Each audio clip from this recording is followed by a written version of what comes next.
আমেরিকার স্বার্থে আপনাকে প্রয়োজন, এটা আপনি পূর্বে কি করছেন, এটা আপনার ফিউচার এন্ডেভারটা কি, ফিউচারে আপনি কি করতে চাচ্ছেন, how does it effect, how does it help the American economy, American শিল্প, আমেরিকান সংস্কৃতি, আমেরিকান সাহিত্য থেকে হেল্প করতে হবে, দেন ইউ কোয়ালিফাই ফর ইট।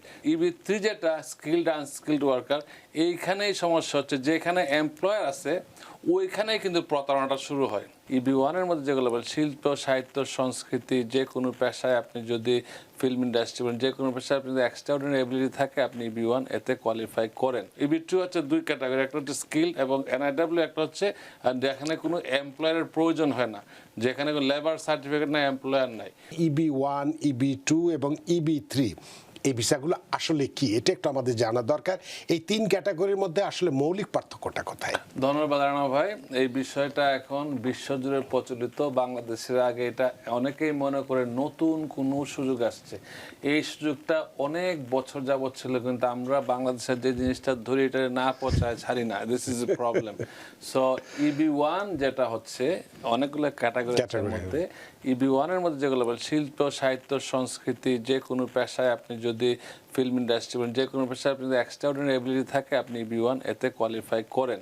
এবং এটা অনেকেই ইতিমধ্যে হয়েছে। আবার আমি যে কেসগুলো পাই সবসময়, আমি যে খুব ভালোভাবে বাংলাদেশের অনেক স্টাররাই এখানে, আমি যে কেসগুলো পাই নষ্ট হয়ে যাওয়ার পর আমার কাছে আসে, মইন ভাই আপনি একটু দেখেন ফ্রি অফ কস্ট, কারণ আপনাকে ওইভাবে সোশ্যাল মিডিয়ায় চিনি, এই চিনি, কিন্তু আগে আমার কাছে আসে, ভুল করার পরে আমার কাছে আসে অনেকগুলো কেস আর কি।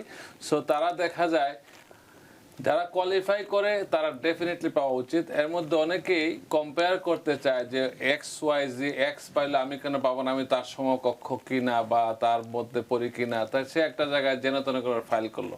এখন আমরা অনেকগুলো সাকসেসফুলি কাজগুলো করি, যে রিজেক্ট যেগুলো আমি দেখি আমাদের কাছে যেগুলো আসে পরবর্তীতে নষ্ট করে কেসগুলো আসে, তারা হয়তো প্রপারলি ডকুমেন্টেশন করা হয় না, RFE আসে ওইটাও দিতে পারে না, তারা ক্রাইটেরিয়া কোন ক্রাইটেরিয়া ফুলফিল করতে পারে, 10 ক্রাইটেরিয়া থাকে তারা 3টা ক্রাইটেরিয়া ফুলফিল করে, তারা এটা বুঝে না, RFE-তে তারা এক্সপ্লেনেশন করতে পারে না, ওই জিনিসগুলোর জন্য রিজেক্ট হয়ে যাচ্ছে। এবং তারপর ফাইনালি তারা করে কি, they end up filing asylum. এটা একটা বিগ প্রবলেম।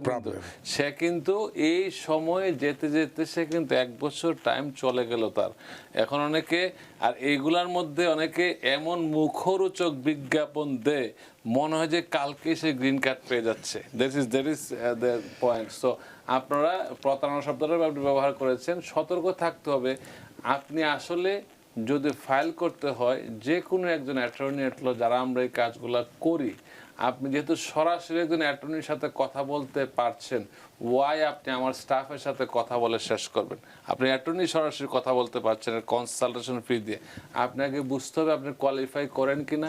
যদি একজন অ্যাটর্নি আমরা বলি বা সমকক্ষ যে লয়াররা আছে, আমরা যদি বলি যে আপনি কোয়ালিফাই করেন, দেন এটাকে আপনাকে ওইভাবে কাজগুলা করতে হবে। আপনি হয়তো জানেন না আপনার ব্যাকগ্রাউন্ডে কি আছে, এই যে গুছিয়ে দেওয়া। এবং আপনার যে অনেক ক্ষেত্রে দেখি পুওর রিকমেন্ডেশনের কারণে অনেকে মনে করে সে ইন্টারন্যাশনালি রিকগনাইজড, বাংলাদেশ থেকে বা ভারত থেকে একটা, যেমন যে কোনো একটা ইন্টারন্যাশনাল অ্যাওয়ার্ড, স্যার নাম দিল ইন্টারন্যাশনাল ABC ইন্টারন্যাশনাল অ্যাওয়ার্ড, সেভাবে এটা ইন্টারন্যাশনাল অ্যাওয়ার্ড হয়ে গেছে। কিন্তু এটা যে ইন্টারন্যাশনাল না সেইটাই বুঝে না। ইন্টারন্যাশনাল মানে শুধু দেশের ভিতর থেকে হবে না, কিন্তু ওইটাকে যদি আমরা প্রমাণ করতে হবে অন্যভাবে, ওইটার ভ্যালিউ এবং এটা যে গুরুত্ব কতটুকু, ওইগুলা অনেক বড় ফ্যাক্টর কাজ করে এখানে।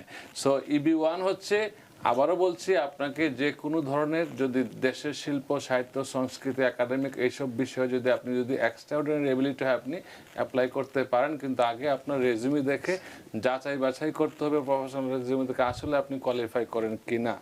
EB2 হচ্ছে যারা employment based, EB1 employment based, কিন্তু এখানে কোনো স্পন্সরের প্রয়োজন। এটা সুখবর, এটা কনকারেন্ট, একসাথে ফাইল করা যাচ্ছে। মানে আপনি আজকে যদি ফাইল করেন সব ডকুমেন্ট দিয়ে, আপনি গ্রিন কার্ড ফাইল করতে পারেন একসাথে, এবং আপনাকে এক্সপায়ারও করতে পারছেন। যদি এটা কারেন্ট আছে, তারপর আপনি যদি মনে করেন যে আপনি ইমিডিয়েটলি ডিসিশন চাচ্ছেন, আপনি এক্সপায়ার করতে পারেন। $2965 দিয়ে আপনি এক্সপায়ার করতে পারেন, যে শর্ট টাইম আপনি রেজাল্ট পাবেন।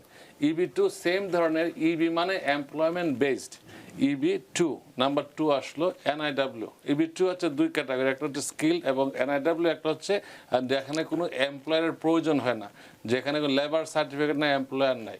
সো এখানে আপনি যদি চান, আপনি যদি যোগ্যতা অর্জন করেন, bachelor's degree with 5 years progressive experience এবং মাস্টার যদি থাকে, আপনার থিসিস থাকে, কোনো ক্রাইটেরিয়াগুলো ফুলফিল করেন, আপনার এইসব ক্ষেত্রে শিল্প সাহিত্য সংস্কৃতি সব কিছু মিলে আমি বলবো টেকনিক্যাল জিনিসগুলো, যদি আপনার স্টেম সাবজেক্ট থাকে আরও ভালো, কৃষিতে থাকলে হয়। সো এগুলো আপনি যদি মনে করেন ডকুমেন্ট দিতে পারেন যে আপনি আমেরিকার স্বার্থে আপনাকে প্রয়োজন, এটা আপনি পূর্বে কী করছেন, এটা আপনার ফিউচার এন্ডেভারটা কি, ফিউচারে আপনি কী করতে চাচ্ছেন, how does it effect, how does it help the American economy, American শিল্প, আমেরিকান সংস্কৃতি, আমেরিকান সাহিত্যকে হেল্প করতে হবে, then you qualify for it. যদি NIW হয়, NIW-তে আপনি কিন্তু লাগে না, কোনো ইন্টারেস্ট, ন্যাশনাল ইন্টারেস্ট, এটাই বললাম যে আমেরিকাতে আপনি কীভাবে হেল্প করতেছেন, ফিউচার এন্ডেভারকে গুরুত্ব দিতে হবে। সো এই ক্ষেত্রে এটাও কিন্তু কনকারেন্ট চলতেছে, এখন আপনি চাইলেই কিন্তু করতে পারেন, গ্রিন কার্ড আপনি একসাথে করতে পারেন, গুড থিং। কিন্তু আবার মনে করেন না যে বাংলাদেশে থাকলে একসাথে করা যাবে, যদি আপনি you live in another countries, তখন তো ওই দেশের ভিসা পজ মেনে আপনাকে আসতে হবে। কিন্তু আপনি নির্ধারিত সময় যদি জানতে চান, শর্ট টাইমে আপনি এক্সপাইর করতে পারেন, উইদিন 3 উইকস আপনি রেজাল্ট পেয়ে যাবেন। আপনার RFE চাইবে, কুইকলি RFE দিতে হবে, কুইকলি আপনার সব সমাধানটা আপনি জানতে পারবেন আসলে আপনি কোয়ালিফাই করেন কিনা, অ্যাপ্রুভ হচ্ছে কিনা। আর EB3 যেটা স্কিলড আনস্কিলড ওয়ার্কার, এইখানেই সমস্যা হচ্ছে, যেখানে এমপ্লয়ার আছে ওইখানেই কিন্তু প্রতারণাটা শুরু হয়। আচ্ছা, যেখানে এমপ্লয়ার নাই সেই ক্ষেত্রে কিন্তু আমরা as an attorney I can directly advice clients, I can represent the client সরাসরি। যেখানে এমপ্লয়ার ইনভলভ, আমরা অ্যাটর্নিরা কিন্তু নো ওয়ে, কোনো অ্যাটর্নি সরাসরি এমপ্লয়িকে রিপ্রেজেন্ট করার কোনো বিধান নাই। যদি এটা কেউ বলতে পারে, আমি আপনার সাথে সরাসরি কথা বলতে চাই। যদি কেউ বলতে চায় হ্যাঁ এমপ্লয়ি রিপ্রেজেন্ট করতে পারে, this is completely wrong concept.